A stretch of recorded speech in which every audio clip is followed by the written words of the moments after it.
An absolute stunner down in Dallas. The Oilers come out guns a-blazing, but in the end, it's the Stars who shine brightest.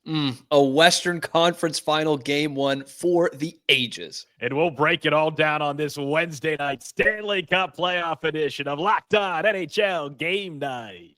When that final horn sounds, you know it's time for Locked On NHL Game Night.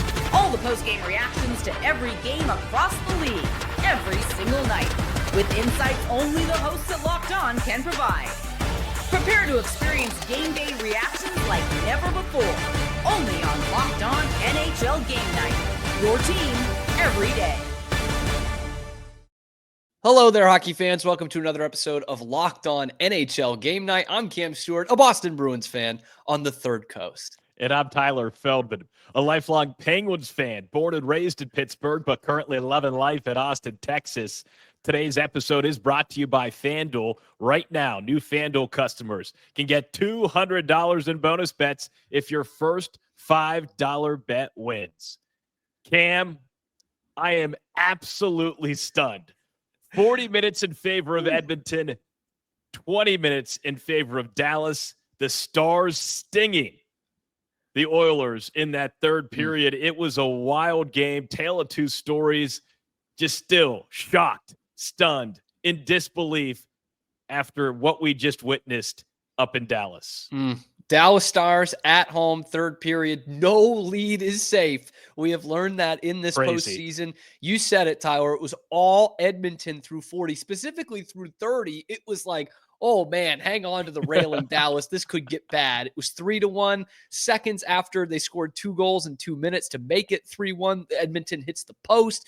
It was the big guns coming out. It was Draisaitl who had a part in all 3 of the Oilers' goals. He scored 1, he assisted 2, McDavid assisted 2. They killed off the only Stars power play, which we said the only one. And they had the best chances to score on that power play. That's a good point. It's a good point. I was like, this is Edmonton on every area of this ice. And I'm speechless. 6-3? Are you kidding me? It's crazy. The floodgates absolutely open up in the third period. Dallas scores 3 times in the first 6 minutes. Imagine going into the room at the second intermission with a 3-goal lead, and 6 minutes into the third, you are now down in a playoff game. And the Stars did not stop there. They go for 5 unanswered goals in the third period. They take it 6-3. 3 of those come on the power play, which will be a huge part of this series. Joey Erickson of Locked On Stars is still trying to make sense of what he just saw. Wow. I'm still trying to process what just happened tonight. 3 power play goals for the Dallas Stars en route to a dominating third period, which featured 5 goals for Dallas to take game 1 of the Western Conference Final 6-3 after really being dominated for the first 2 periods of this game tonight. And Dallas got the power play rolling, and all of a sudden they flipped the score on its head, and Dallas pulls this one out. A lot of the concerns we had going into the series, well, certainly lived up to the bill, but also the difference maker that we thought could be the difference for Dallas was the power play. And it was here tonight. Incredible stuff. Stars have a 1-0 series lead. Just the second time in the last 5 years. They're making a habit out of it. This is after 8 straight game 1 losses. They have now won back-to-back in back-to-back series. And Tyler, I was ready to come into this show tonight talking about how we had 3 games this week, and all of them had sleepwalkers, right? Toronto in game 7, and then Carolina in game 1, both against the Panthers. And then that's what Dallas looked like through 30 minutes of this game. And we said it on the conference finals preview show that Edmonton is better than Dallas 5-on-5 and everything but goaltending. They're just better, flat out. And in 5-on-5 scoring, they're much better.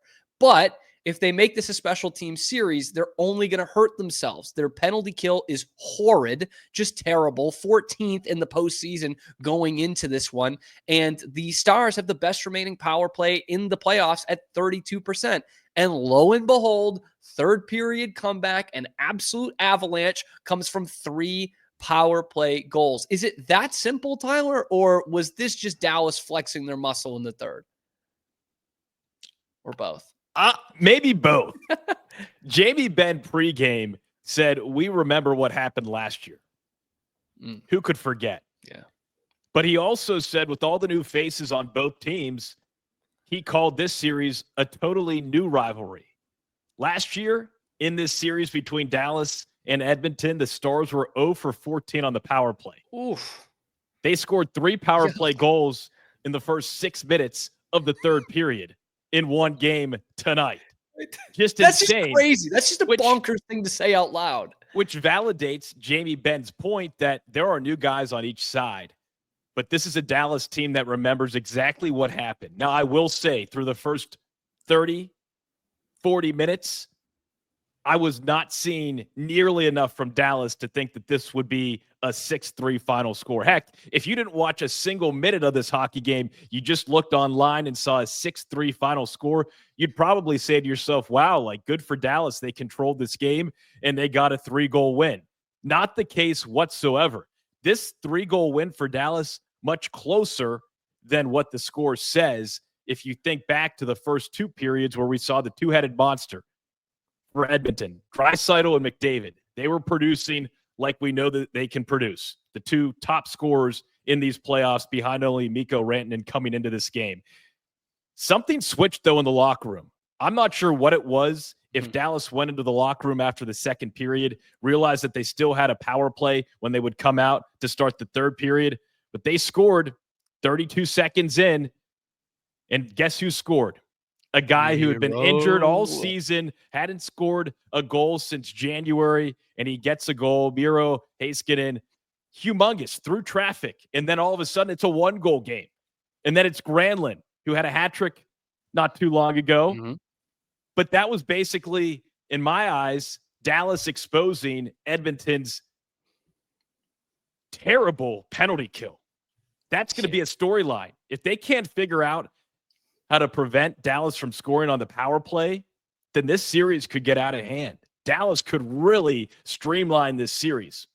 I think it will go 7, but if Edmonton doesn't play disciplined hockey, goes to the box, takes penalties, and gives the Stars a chance, this is a different Stars team with a lot of firepower. Finally, Matt Duchene scores. Yeah. How about that? Tyler Seguin, 2 goals tonight. Yep. So we're finally seeing that Dallas depth that we were waiting for. And this is a Dallas team that has been hobbled all season. Finally, it looks like they're healthy. Meanwhile, on the other side, Edmonton still without some of their guys. So for me, still stunned that Edmonton lost this hockey game. Stuart Skinner, we'll get to him, but credit Dallas. They never gave up. Pete DeBoer, I don't know what it is. The guy just figures it out this time of the year. How about this? The last 3 teams to score 3 power play goals in the third period of a playoff game have all been coached by Pete DeBoer. He's just got some magic there. And by the way, if you are just looking at the scores and looking at the box score and thinking that Dallas controlled this game, let me recommend something to you. If you have a friend that is doing that, why don't you watch and or listen to Locked On NHL Game Night on YouTube or wherever you get your podcasts? Because we're here 7 nights a week. So do us a favor, like the video, subscribe to the channel, helps us keep our jobs and helps us bring you the very best hockey content every night in the Stanley Cup playoffs. What a comeback for Dallas. They take a 1-0 series lead in this one. Edmonton, we've touched on it a little bit. We're going to take a deeper look at what went wrong for them tonight, the reason that Dallas won this game, and maybe some of the positives that the Oilers fans can take, because I'm not backing off my prediction of the Oilers winning this series even after this disastrous game 1. We will get into that next on Locked On NHL Game Night. But as you guys know, the playoffs are here. Everything so exciting. Every night delivering the highlight-worthy performances, the momentum shifts, the can't-miss moments, all of it. Whether it's that game-winning goal, breakout player, there's never been a better time to get in on the action. FanDuel makes it easy to stay in the game before the puck drops and while the game is live. Player props, performance trends, same-game parlays. Fans have more ways than ever to play smart and to win big. Let me ask you this. You think $200 in bonus bets would add to the excitement if your first $5 bet hits? I do. And look, if you've got a read on who's heating up, why not back it up with a same game parlay?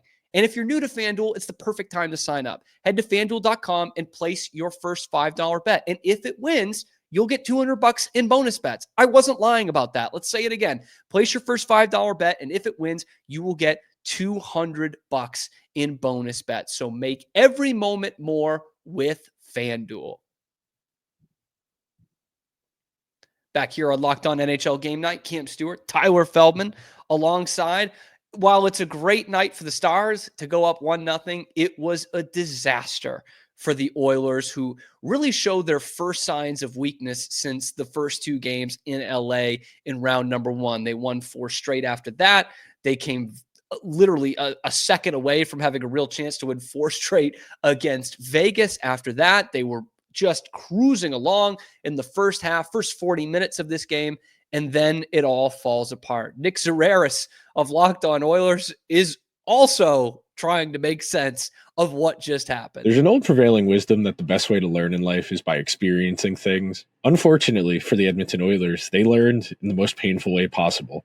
Nick Zararis of Locked On Oilers here after a devastating Game 1 loss at the hands of the Dallas Stars in a game the Oilers thoroughly outplayed the Stars at, especially at 5-on-5, where the Oilers were in firm control. They entered the third period of this game up 3-1 and took 2 miserably bad high-sticking penalties, one from Evander Kane, which was kind of iffy because the player he hit, Matt Duchene, was leaning over. I think we can kind of be subjective about what high-sticking is when a player is almost perpendicular to the ice, but at the same time, the Oilers' penalty kill has been outright bad in this postseason. To concede 3 straight power play goals, ultimately lose the game 6-3.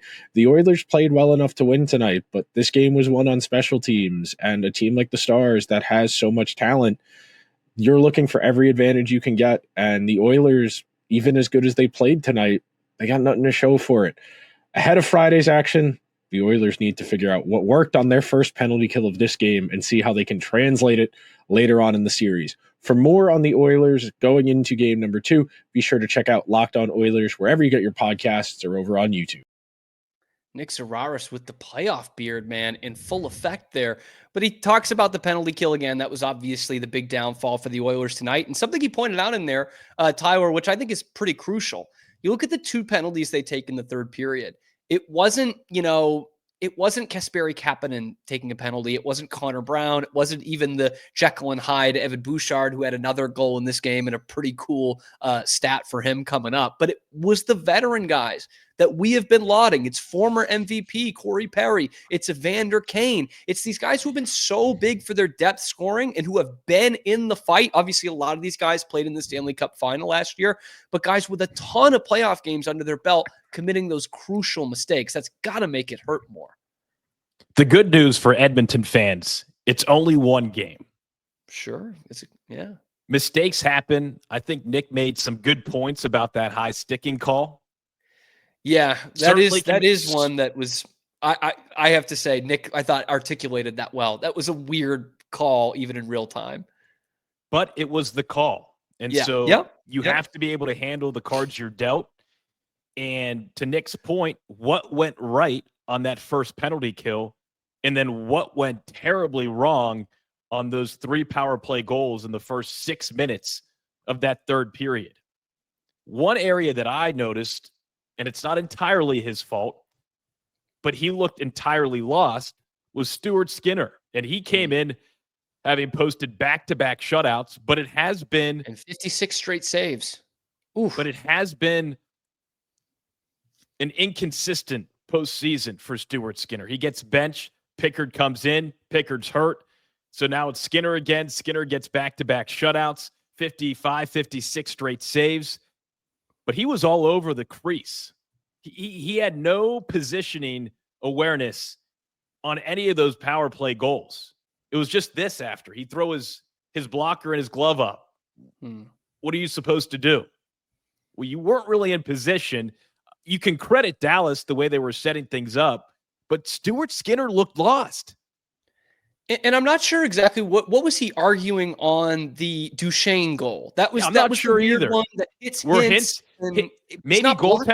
Maybe goaltender interference, but it would have been a weak call. If that it was a smart play by Hintz, though, to not try to shoot it on his back because he saw Duchene right there, and then it was an easy goal. He kind of leaves it for him and tries desperately to get out of the way. Just hits the deck. It's weird for me because Edmonton, after Bouchard made it 3-1, his 5th goal of these playoffs, by the way. Second in Oilers playoff history for goals by a defenseman, only behind a guy you might have heard of, Paul Coffey. And one more, since we're already here, Tyler, and I'm already interrupting you. Evan Bouchard has the 2nd most points per game by a defenseman in the playoffs with a minimum of 50 playoff games. 2nd most all time, only behind the greatest player ever to lace up skates, Bobby Orr. How about that? Wow. That's crazy. It's beyond impressive. What's crazier is that his defense coach for the Edmonton Oilers is Paul Coffey. So how about that? Small world. Small world.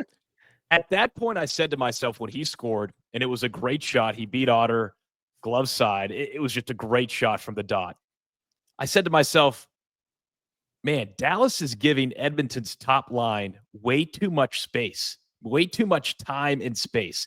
If you look at the footage, if you go back and watch some of the first 2 periods, they have all the time in the world. And I said to myself, is Pete DeBoer going to make some adjustments, or are they just going to continue to let McDavid, Draisaitl, the two-headed monster, even Ryan Nugent-Hopkins getting in on the action? He scored his 4th playoff goal here in this Game 1 loss tonight. Way too much time and space. You know what happened? Dallas didn't even need to worry about that because Edmonton took some penalties. Man advantage for Dallas. And then all of a sudden, 32 seconds into that 3rd period, 3-2. 3 minutes later, 3-3 when Granlund scored. And so Dallas didn't really have to. It's almost like they were able to mask the problems of the first 2 periods because of the special team success. So for me, I'm interested to see how Dallas actually responds from the get-go in Game 2, because it's almost like putting on a bunch of makeup to hide whatever you don't want to show, okay? And that's what I feel like Dallas was able to do tonight, which credit Dallas, but also be wary and don't get too confident, because this is still the same Edmonton Oilers team that reached the Stanley Cup final a season ago. And it did look like it was going to be the McDavid game. I mean, in the first 2 periods, he has 3 really great rushes off the ice. In that first one, I don't know how he didn't beat Otter there. Oh, my God. He undressed Harley, who's been incredible for about 3 months now. He's been so underrated, and completely undresses him. You said he's right in on Otter, just outside the crease. It's a beautiful save that he makes kind of with the armpit. It reminded me of that Mario Lemieux goal that we always see highlighted. That's, yeah. Wow. I mean, yeah, it was pretty impressive. Except McDavid didn't score. Well, yeah. And that one was in the final, which is even more impressive. But, I mean, it almost feels like nothing Mario Lemieux did was actually impressive because he just did it all the time. But looking at the Oilers on the positive side of things, you mentioned McDavid looked like he was about to kind of come undone and score only his 4th goal of the postseason. He did get 2 assists. Draisaitl's goal was a man amongst boys kind of tally. Like, he was dominating that shift, takes Wyatt Johnston one-on-one on the boards, just beats him like a rented mule, and then scores, has a couple of assists as well. So love it. It feels like it maybe just is that simple, Pittsburgh, Tyler, that you just need to stay out of the box, let these guys cook, and it could end up still being a short series. This series is home to 3 of the top 6 players in points per 3 of the top 6 players in points per game in playoff history: McDavid, Draisaitl, and Rantanen. There's some high-scoring offense in this series. For me, yes, stay out of the box, clearly. Don't get in the box. And Edmonton's deep enough. They have 16 scorers so far in these playoffs. That was coming into tonight. Edmonton. That's impressive. That's really impressive. So I'd be wary. I wouldn't get too confident if I'm Dallas. I'd enjoy this win, but understand that Game 2 is right around the corner. It's time to prep. It's time to make the necessary adjustments. What went wrong for Dallas in the first 40? A lot did. It wasn't pretty. It wasn't pretty. But what we learned tonight is, one, it's not over till it's over. Two, Dallas is not a team you can count out. At this point, 4 teams left. All 4 of these teams are capable of winning and scoring at a second's notice. And we saw that tonight with the Stars. By the way, speaking of the Stars, like the Stars, not just stars across their jersey, Mikael Granlund really didn't get a sniff of it tonight. They actually defended against him really well, which they've done committee by committee. Edmonton has done a great job of shutting down the other team's best player after the first 2 games of the postseason. But looking at this series, let's look at our outlook and see if this is going to be a quick one, whether Dallas is going to take control of this. They've now won 7 straight home games, and Game 2 is on their home ice. So are they going to take a stranglehold on this series? Let's talk about it next on Locked On NHL Game Night.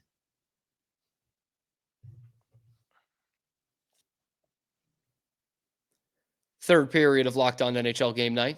And if it's anything like Game 1 of the Western Conference Finals, that means things are about to get nuts. Tyler Feldman alongside. I'm Cam Stewart. After the Oilers completely unravel, and look, Dallas plays their part in this too. And the depth scoring, which we've lauded Edmonton so much for, as you said earlier, it was Dallas tonight, right? Seguin, who is now a depth scorer, secondary scoring guy, gets 2 goals. Duchene finally gets back on the scoreboard. Granlund, Esa Lindell, anybody? About 190-foot empty net goal. So all the positive things that we were taking from Edmonton in the last 2 series gets turned on its head towards the opponent. But it is one game. That was only Game 1. And I think the Stars are more comfortable when they lose Game 1, Tyler. But looking ahead at this, I had the Oilers, you had the Stars, but we both had this going a long way. So do you still see that being a deep series, Edmonton probably getting it back on track in Game 2? I could see Edmonton winning Game 2. And if you can't, maybe cataract surgery, maybe glasses. Can I recommend some people? An eye doctor, an optometrist, maybe an ophthalmologist, whatever you may need.